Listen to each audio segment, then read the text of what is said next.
Assalamualaikum. Hari ini kita akan bercerita tentang rotation untuk kasut berlari. Okey, bila kita cerita tentang berlari, sukan berlari, dan semestinya kita akan kaitkan dengan kasut untuk kita berlari. Ada orang beranggapan bahawa kita kena ada lebih daripada satu kasut. Tapi ada orang juga cakap, kita cuma ada dua kaki je kan. So, nak buat apa kasut banyak-banyak? Okey, hari ini kita akan berkongsi serba sedikit dan perkongsian kali ini adalah solely daripada pengalaman aku sendiri, dan kasut-kasut yang aku akan tunjukkan pada hari ini juga adalah kasut yang aku ada. Okey, aku mula start berlari pada tahun 2015. Masa tu dah mula nampak macam serius lah untuk berlari kan. Tapi masa tu tak ada knowledge pun tentang kasut ni. Orang kata kasut ringan dan memadai untuk kita berlari jarak jauh dan juga jarak dekat. So pada tahun 2015 hingga ke 2016 tu aku cuma ada satu kasut saja, iaitu Skechers Go Run 3. Kasut tu memang sangat ringan, sangat nimble, low to ground contact, dan aku dah capai lebih kurang 3 hingga 400 km lah dengan single kasut. Dan kasut tu pun aku dah sedekahkan kepada orang lain lah, sebab aku dah ada pengganti kepada kasut tu sendiri. Okey, jadi selepas tu baru dah datang info ataupun maklumat yang bahawa kita kan ada beberapa kasut. Okey, kenapa kena ada beberapa kasut? Aku akan berkongsi sekejap lagi. Pertama, kenapa kita kena ada lebih daripada satu kasut? Okey, poin yang pertama adalah untuk kita extend the lifespan of the kasut ataupun jangka hayat kasut tu sendiri untuk lebih lama, kita kena ada lebih daripada satu kasut lah. Let's say kalau kita cuma ada satu kasut saja, kita lari hari-hari.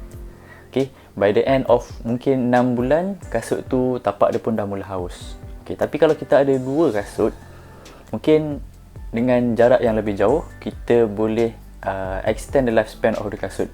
Okay, sebab kita gila-gila kan. Hari pertama kita pakai kasut A, hari kedua kita pakai kasut B. So hari pertama tu untuk kasut A, kasut B dah boleh rehat. Kemudian kita pergi kepada hari seterusnya dan kita pakai kasut yang lain pula. So bila kita pakai kasut yang lain, kasut yang satu lagi pun ada masa untuk berehat. Inilah yang dinamakan sebagai recovery time of the kasut. Sebab kasut ni, dia punya midsole tu sendiri, bila kita berlari, kita letakkan semua berat badan kita kepada single kasut. Maksudnya sebelah kasut lah. Sebab kita berlari kanan dan kiri kan, kita tak loncat-loncat. So at one point, at one step, semua berat badan kita akan diletakkan kepada kasut yang satu. Kemudian bila kita bergerak ke step yang seterusnya, semua berat badan kita diletakkan kepada kasut yang sebelah pula. So kasut pun kena ada recovery time, dan ada orang kata kasut ni boleh makan masa hingga 2 hari untuk dia recover balik. Maksud recover ni adalah untuk dia kembali kepada bentuk yang asal. Okey, yang kedua adalah kasut ni. Kasut tu sendiri dia mempunyai geometri yang berbeza. Okey, mungkin kasut yang kita gunakan untuk daily trainer lain dia punya geometri. Kasut yang kita guna untuk buat speed work lain sikit dia punya fitting dan juga geometri. Kan, kasut yang kita gunakan untuk racing pula mungkin sedikit berbeza lagi. Okey, nak dikatakan kenapa berbeza semua ni, ialah bergantung kepada design kasut masing-masing kan. Semua kasut akan ada perbezaan.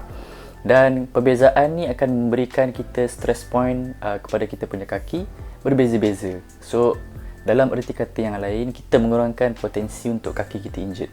Okay, bayangkan kalau kita pakai satu kasut sahaja dan stress point tu berada di satu point sahaja, dan kita lanyak dia hari-hari, kita letak stress point tu dekat satu tempat pada setiap larian kita, dan kaki kita juga akan merasakan dia punya stress tu. Dan dia boleh menyebabkan kecederaan lah kepada kita punya kaki. Itu poin yang kedua. Poin yang ketiga adalah kenapa kita kena ada lebih daripada satu kasut, adalah kita lari ni macam-macam style. Kita ada slow pace untuk kita punya daily training. Kemudian kita ada pace yang lebih sikit tinggi. Maksud saya pace yang sedikit laju. Mungkin kita nak buat speed work, threshold work, threshold capacity. Kemudian mungkin kita nak buat interval ke, dan macam-macam. So kita memerlukan kasut yang sesuai untuk aktiviti sedemikian. Dan mungkin last kali kita mungkin akan nak join race kan, bila kita dah full training, kita dah buat daily trainer, kita dah buat interval, speed work dan sebagainya. Sampai satu masa kita akan join event ataupun race. Okey, dan masa race ni selalunya orang akan try untuk buat personal best lah. Tak kisahlah 5km ke 10 dan sebagainya. Kita cuba akan buat personal best dan kita akan pilih kasut yang sangat sesuai untuk racing. So sebab itulah kita kena ada lebih daripada satu kasut untuk kita capai kita punya objektif dalam setiap kita punya jenis larian tadi. Okey, ini adalah pengalaman aku sendiri. Maksudnya kalau korang percaya yang korang perlu ada satu kasut saja, itu terpulang. Dan kalau korang rasa korang perlu ada lebih daripada satu kasut, itu pun terpulang. Sebab larian tu larian korang, duit yang korang akan spend pun duit korang juga. Okey, sekarang dah pun terjawab kenapa kita kena ada lebih daripada satu kasut dengan poin-poin yang aku telah berikan sebentar tadi. Okey, sekarang ni aku nak tunjukkan aku punya rotation kasut. So aku ada 3 jenis kasut. Dan tiga-tiga jenis kasut ni adalah daripada Asics. Dan kenapa aku pilih 3 kasut ni? Sebab pada aku dia boleh deliver different objective. Okey, yang pertama ataupun kategori yang pertama adalah untuk daily trainer. So untuk daily trainer aku pilih Asics Nova Blast sebab kasut ni dia memberi cushion yang sangat baik dengan flight foam blast yang diletakkan pada kasut Asics Nova Blast ni, dan dia memberikan keselesaan yang tinggi lah semasa aku punya slow run aku.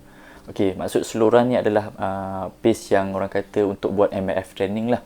Kita taklah put terlalu pace yang laju untuk kita punya daily trainer kan. So kasut ni adalah kasut yang aku pilih untuk daily training aku. Tapi dengan kasut ni ada orang kata dia kurang sikit stable sebab stack dia yang tinggi. Which is kadang-kadang aku rasa betul sebab bila kita lari dekat permukaan jalan yang tak rata ataupun jalan yang terlalu banyak corner untuk kita turn, kita kena berhati-hatilah untuk pilih kasut ni. Okey, tapi bila korang dah selasi dengan kasut ni, dah boleh agak dah ada punya behaviour of the kasut macam mana. So kasut ni sangat selesa lah. Aku sangat recommend untuk korang cari Asics Nova Blast untuk buat daily trainer. Sekarang ni dah ada series yang kedua dengan penambahbaikan yang lebih baik daripada Asics Nova Blast yang pertama ni, dan dikatakan Asics Nova Blast yang kedua tu lebih stabil daripada Asics Nova Blast yang pertama ni. So pilihan aku untuk daily trainer Asics Nova Blast. Okey, yang seterusnya adalah pilihan untuk aku buat aku punya speed work. Okey, speed work aku pilih untuk menggunakan Asics Hyperspeed. Walaupun Asics Hyperspeed ni sebenarnya dia dalam kategori racing, tapi pada aku tak recommend, bukanlah aku tak recommend, tapi ini pandangan aku sendiri. Aku tak gunakan kasut ni untuk racing lah, sebab racing kita selalunya akan try to push untuk buat personal best dan sebagainya kan. Tapi kasut ni kalau kita lari dalam distance yang jauh, contohnya macam 21km, dia punya stack dia, sebab dia punya stack dia rendah, dan boleh kata impact terhadap kaki kita pun lebih sedikit lah. Lagipun Hyperspeed ni dia punya midsole dia adalah EVA foam yang biasa, bukanlah flight foam blast ataupun flight foam propel yang ada pada kasut yang seterusnya. Okey, so pilihan aku untuk speed work Asics Hyperspeed. Kasut yang sangat ringan, dia punya outsole dia cover separuh daripada kasut ni, dan aku jangkakan kasut ni akan pergi mileage yang sangat tinggi. Okey, check it out, Hyperspeed. Okey, untuk kategori yang seterusnya adalah untuk racing, ataupun aku fokus kepada kalau nak try buat personal best lah. Dan kasut ni aku dah recommend kepada kawan-kawan aku ramai. Ada 2-3 orang yang dah cuba kasut ni. Diorang kata kasut ni memang sangat berbaloi dengan harga dan juga performance dia, iaitu Asics Evoride. Okey, Asics Evoride yang aku ada ni adalah Asics Evoride yang pertama. Sekarang ni dah keluar pun Asics Evoride yang kedua. Kalau korang nak cari Asics Evoride ni, sekarang korang boleh dapat harga bawah daripada 300 kalau tengah ada sale. Okey, dengan harga dia ya sekarang ni bawah daripada 300 dan performance yang dia boleh bagi, aku sangat suggest lah untuk korang cari kasut Evoride ni. Kalau korang tak dapat Evoride yang kedua, Evoride yang pertama, yang ni pun dah sangat-sangat bagus. Okey, kenapa aku suka kasut ni? Dia ada guide sole teknologi yang membantu untuk kita toe off dengan lebih mudah. Sebab bila kita lari tu, kita tak perlu banyak effort untuk kita punya bahagian tengah kaki ni, dan dia mengurangkan kita punya flex, reflection kaki kita. Dan kedua, dia punya outsole aku dah letak hampir 500 km untuk kasut ni, outsole dia masih lagi intact. Okey, itu aku punya 3 pasang kasut untuk aku punya rotation. Korang punya rotation macam mana pula? Korang stick to satu kasut ataupun korang ada 2 kasut ataupun 3. Okey. So sekarang tadi aku dah cerita rotation untuk aku sendiri, iaitu 3 kasut kan. So kasut yang pertama adalah lari trainer, yang kedua kasut untuk aku buat speed, dan kasut yang ketiga untuk kasut buat race. Tapi adakah aku sebenarnya betul-betul stick to this rotation? Kalau nak race sahaja aku hanya pakai Evo Ride? Tak juga sebenarnya. Dia bergantung kepada aku punya rasa lah. Hari ni mungkin nak pakai Evo Ride lah, nak try push sikit kan, ataupun nak try laju sikit masa aku berlari, so aku pilih Evo Ride. Dan kalau hari-hari yang aku rasa macam aku malas nak lari laju-laju dan memang aku plan untuk buat MF training, aku akan pilih A6 14 ni. So nak kata aku taklah stick betul-betul kepada 3 kategori ni. Aku akan rotate saja, dan macam aku cerita tadi lah, dan kemudian kalau untuk race memang aku akan pilih S6 Evo Ride. So macam itulah.